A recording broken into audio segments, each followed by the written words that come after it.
Welcome to another episode of the Doctors Building Wealth podcast. Today, Kenji and I are going to be talking about how to maximize returns on properties you already own. Now, a lot of people come into our community and maybe they're accidental landlords, or maybe they own some investment properties, or maybe they take our courses and they end up buying some properties.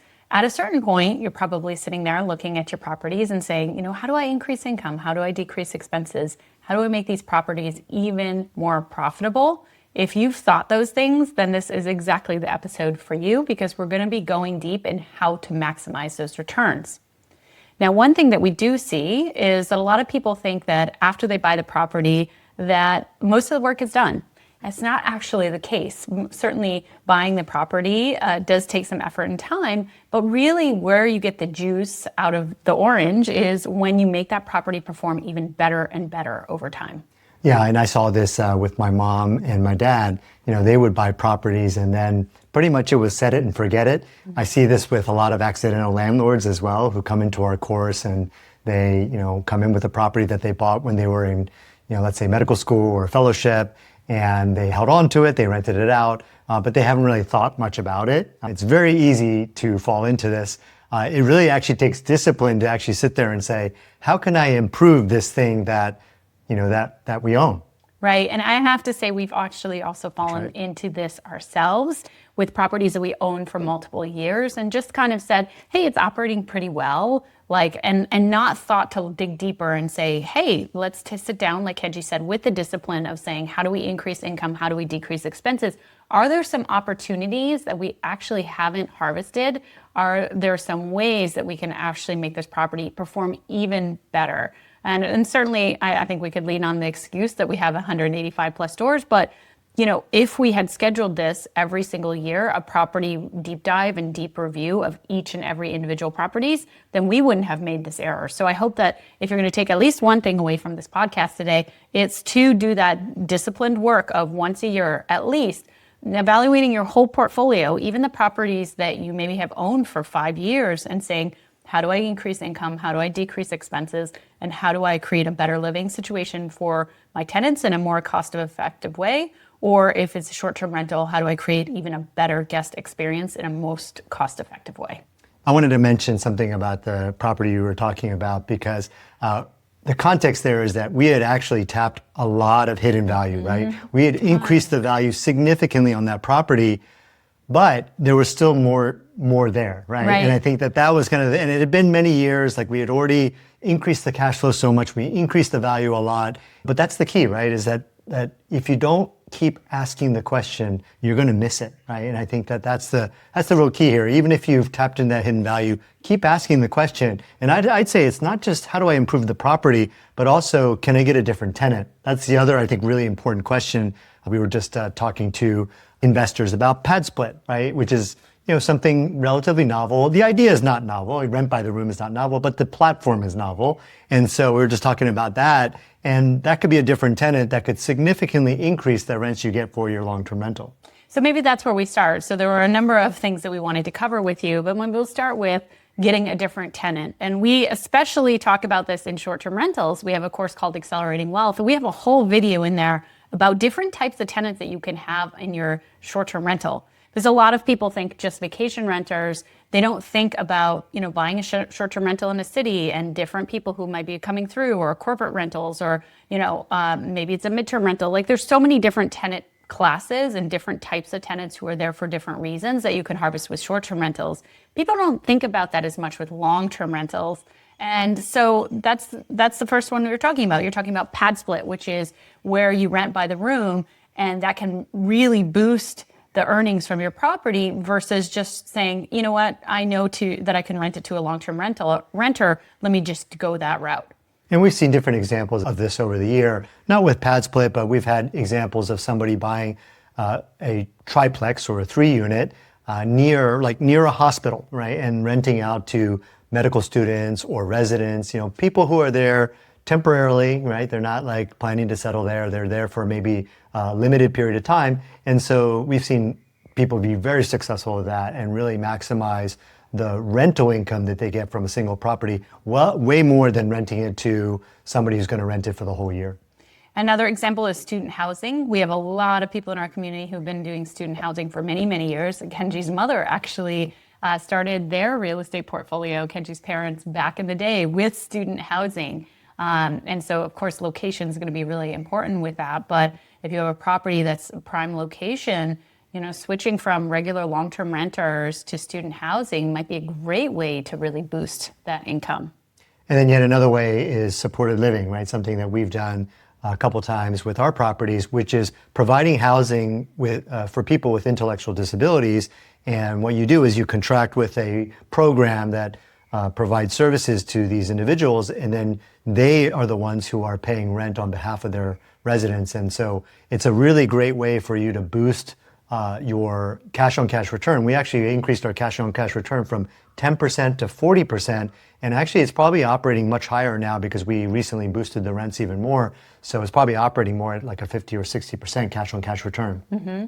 We've also seen people do sober living in our community. So that's when you have the housing, you're the landlord, but you work with a sober living group that actually places the tenants. We have one student in our community actually who does both parts of this, but most people do just the housing and work with an organization that places the tenants, and these people are in recovery, right? And again, it's rent by the room. And I remember way back when we were investing in Oklahoma City, I mean, this must have been back in like 2018 or so. I remember us looking at a sober living housing project, which, was a 20-plex type property. It was quite large and was renting by the room with sober living and was doing phenomenal. And the pricing for that property was way outside of the norm because they were saying, well, we have this tenant type, we have really low vacancy, like we're making all these returns that are far outside of what you would make as a long-term rental. So therefore, we're going to boost the sales price. And so this is also another key point that's worth mentioning is we do sometimes see people who, boost the income with different tenant type, but then go to sell that property and sell it at a little bit higher price too. And there will be sometimes people who are willing to pay that. Yeah, and I really wanted to encourage people to take these ideas and go way behind it, right?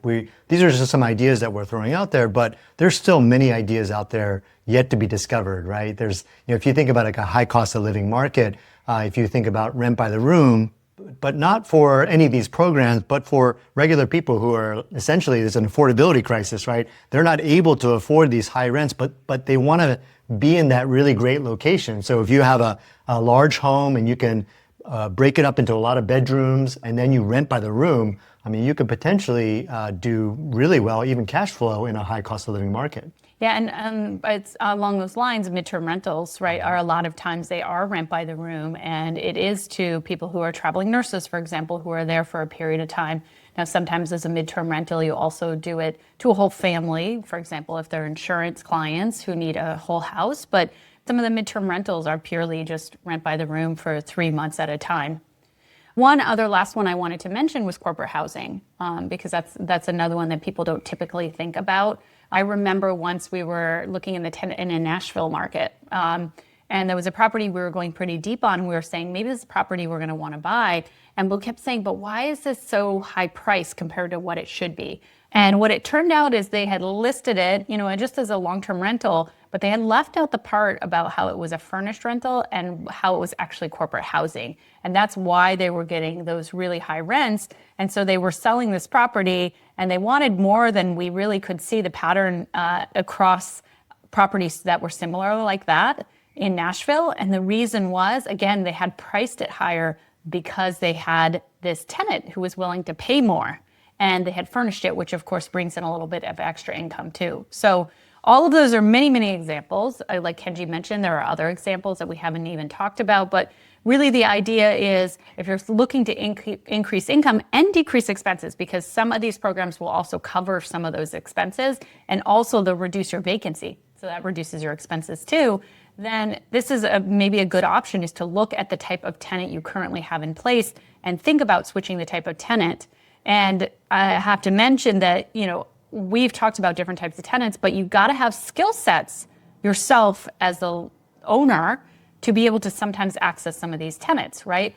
If you're going to go from having a long-term rental to a short-term rental and have different tenant type, you have to have the knowledge of how to host. You have to have the knowledge about how to set up a short-term rental. You have to have the knowledge of what's going to be a great short-term rental, what's a cash and cash calculator. So if you're an individual who has a long-term rental right now and you're like, I want to explore ways to increase income, think about different tenant types, but also think about getting the skill sets associated with certain types like short-term rentals or midterm rentals. And then lastly, it's about connections.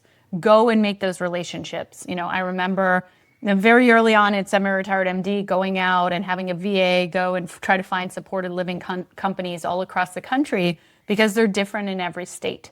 And so these are relationships you need to find and relationships you need to cultivate, relationships where you want to find out what they're exactly looking for to be able to make sure that it's going to be a fit for your property and their tenant type. I did want to make a plug for AI in this situation because just thinking about that example, it is so much easier now to do research on things like supported living or sober living or any of these types of programs with AI. But as you said, the one thing that AI does not replace is those relationships. And so you still have to go out and build those relationships. If I think about supported living, it's the relationship that got us in the door to be considered as an owner for one of these supported living situations. And so this situation is a great situation for an owner because you can cash flow a lot more. And ultimately there's limited need. And so they're not going to, allow everybody to do this. So again, the relationship is the key to getting in the door, to getting these types of opportunities. Okay, the next one we really wanted to talk about was rehabbing, okay? And we wanted to start out this conversation about the ROI framework and how do you think about the improvements you make in a property, whether it's a long-term rental or short-term rental or midterm rental or whatever. How do you make those decisions about whether or not you're going to rehab? Because rehabbing itself can make a huge difference in both increasing the total property value, that's what we call forced depreciation, but also the cash and cash return can increase dramatically from rehabbing. And that's largely how we have increased the values of our net worth, was doing a lot of rehabs, and then also our cash and cash returns. So oftentimes we buy properties that are performing really poorly when we buy them, but part of what we're doing is rehabbing them and increasing the value of those properties and increasing the cash flow that they bring in, increasing that cash and cash return. And that's really a way to take a property, even that you've owned, let's say 5 years at this point, and say, hey, could I make some smart upgrades to be able to maximize that return?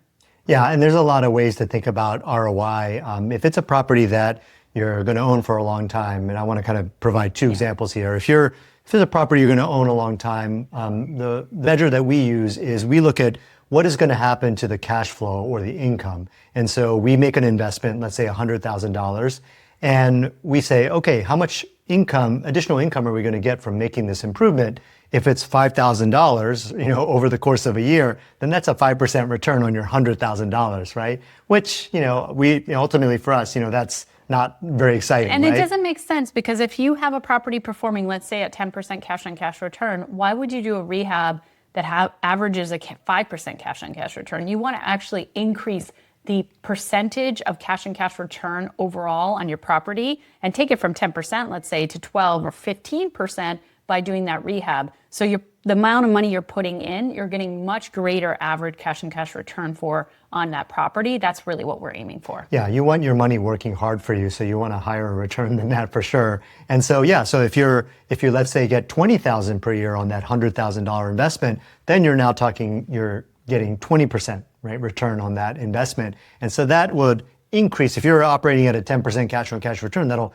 Should increase your overall return from that property. And so that's kind of one way to think about ROI, which we've used many times. And again, the discipline of thinking through these things and actually figuring out how much is it going to cost to do whatever it is you're going to change, and then what is the additional income that's going to come from it. So, can I interrupt for a second? I just want to add, there's a nuance that we don't actually factor in, but I think that I want people to know about as well. When you make these smart upgrades, of course, you're increasing the average cash and cash return. The other thing that you're doing is you're reducing maintenance. And so you are actually doing better than you think you are because your percentage of maintenance costs are probably going to drop because you made things better. And so I think about how many times we went into properties that were older properties and improved them, and now the cash and cash went up and the total value of the property went up, but also our maintenance was so much dramatically reduced as to compared to what it would have been if we just bought an older property and put in tenants. Yeah, and then there's another aspect of this which we didn't talk about yet, because the assumption here was this is a property you're going to hold on to for a long time, right? But if you're making, let's say, $100,000 improvement and it increases income by $20,000, let's say, a year, that we would expect that the property value would go up as well. Oh, right? yeah, and significantly, and especially if it's fiveplex and above, because those are the valuation of those are really much more based on the amount of cash flow coming in than the comp method where they're looking at other properties that are very similar. Yeah, so the return on investment is not just that annual cash flow, but also the increase in the value of the property as well. And so that kind of gets to the second way of thinking about ROI. And this is when let's say you're going to sell a property and you want to think about improving the property before selling. And you're saying, okay, if I put this much in, how much more am I going to be able to sell this property for? And I'll give you an example. So we had a 3-bedroom, 1-bath house, which had a flaw. And the flaw was that one of the bedrooms, actually it was called a 3-bedroom, but really it was just a 2-bedroom, 1-bath. They were calling it a 3-bedroom, 1-bath.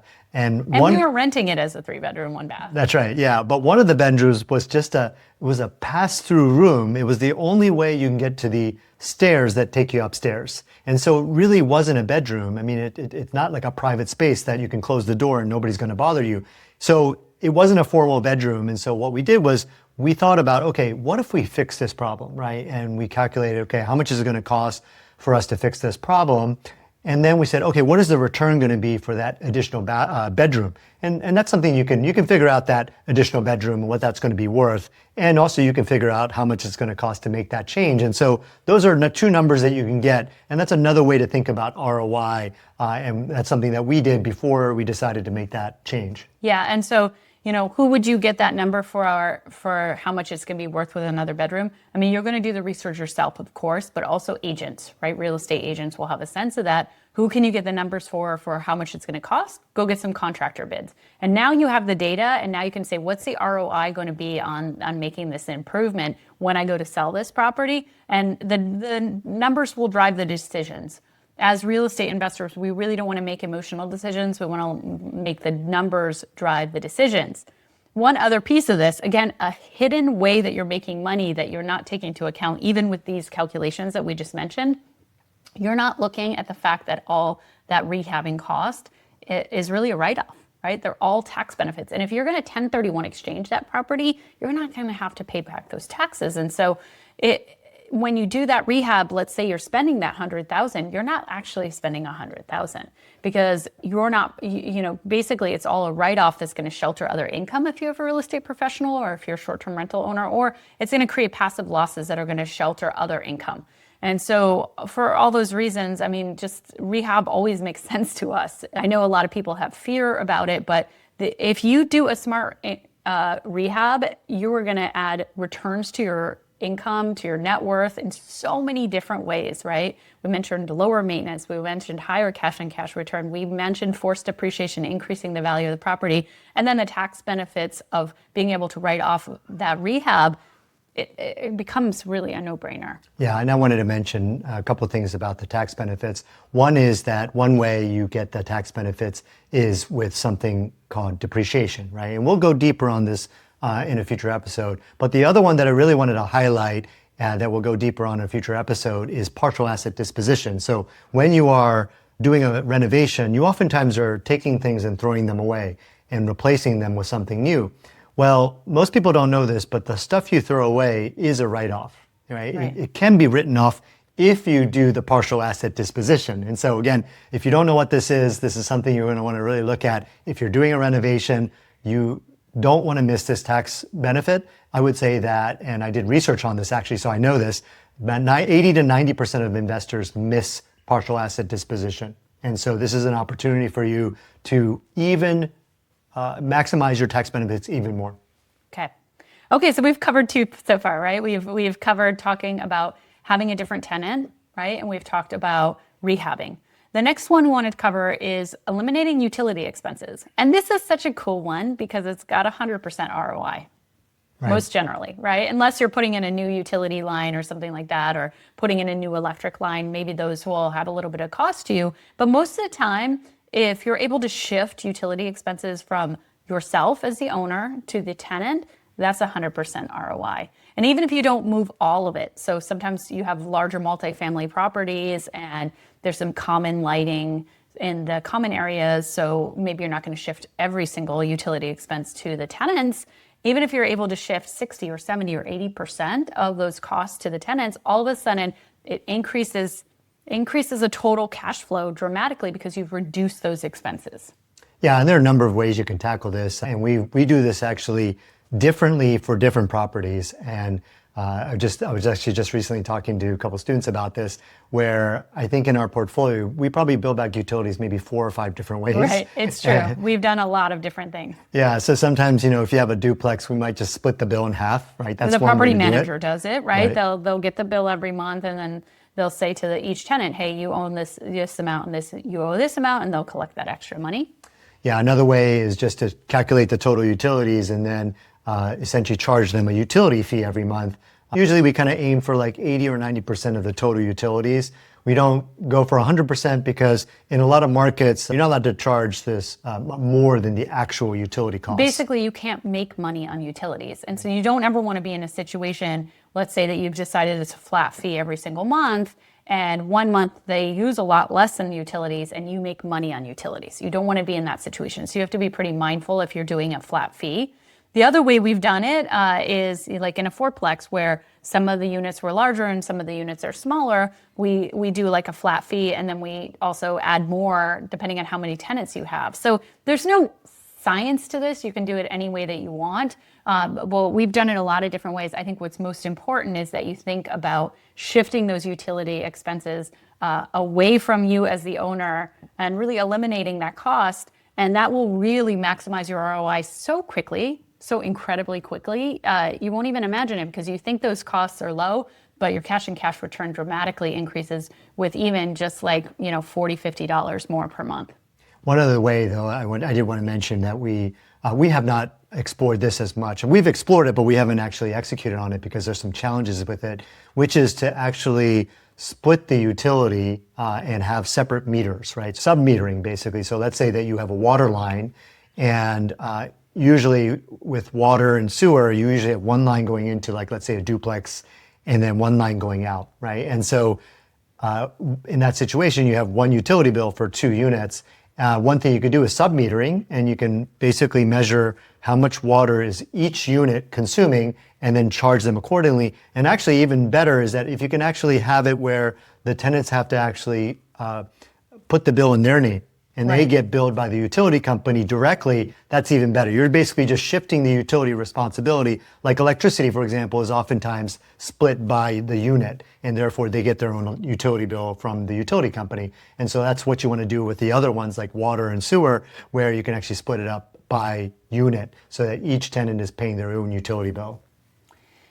The next one is adding additional income streams. Now, this one in itself, we probably could do 10 different podcasts on because there's so many ways to add different income streams from, going and doing, charging for internet, charging for garbage pickup, charging for parking spaces. Laundry. I mean, just so many different ways. But what we really wanted to focus on this one was storage sheds and garages specifically. And so let's talk a little bit more about that.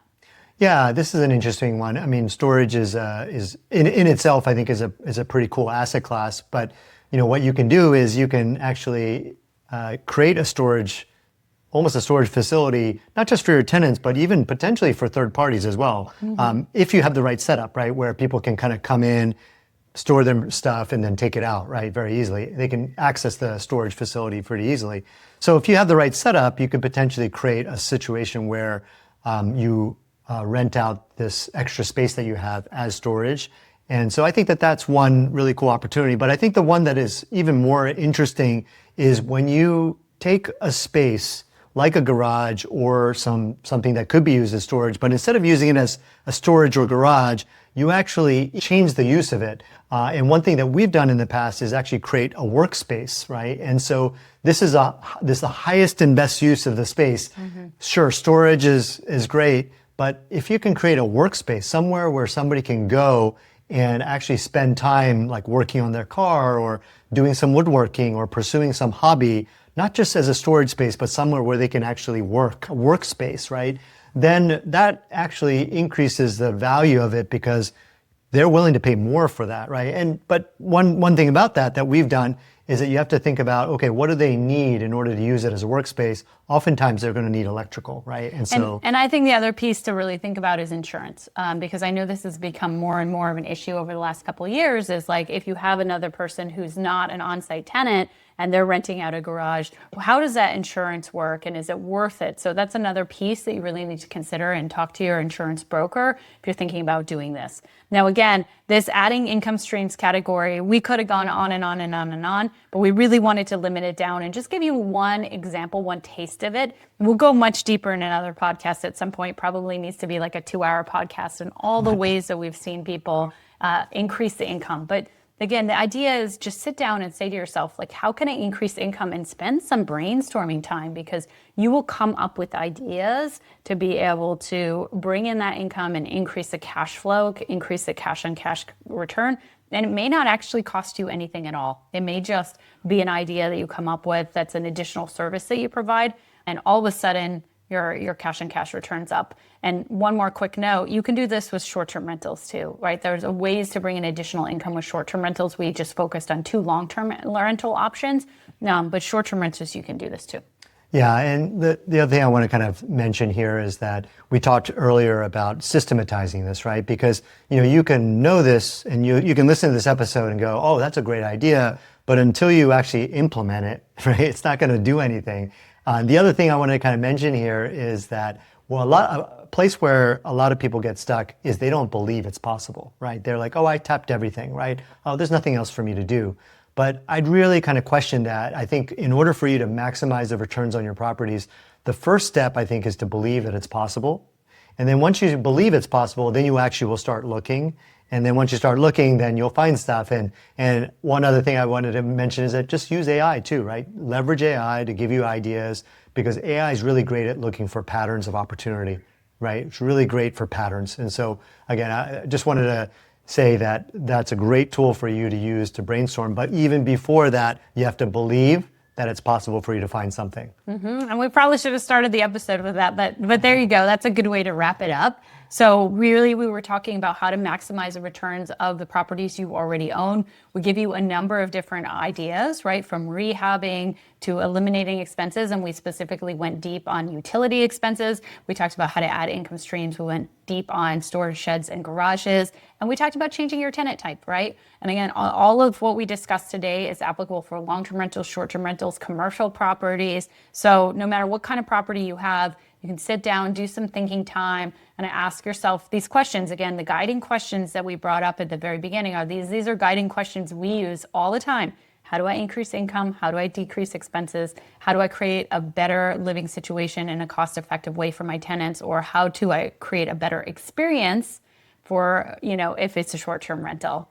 If you enjoyed this episode, make sure to visit Semi-Retired MD, join our newsletter. We have a newsletter called Investor Insights. We put it out every single week. We'll put the link below for you guys so you can join it.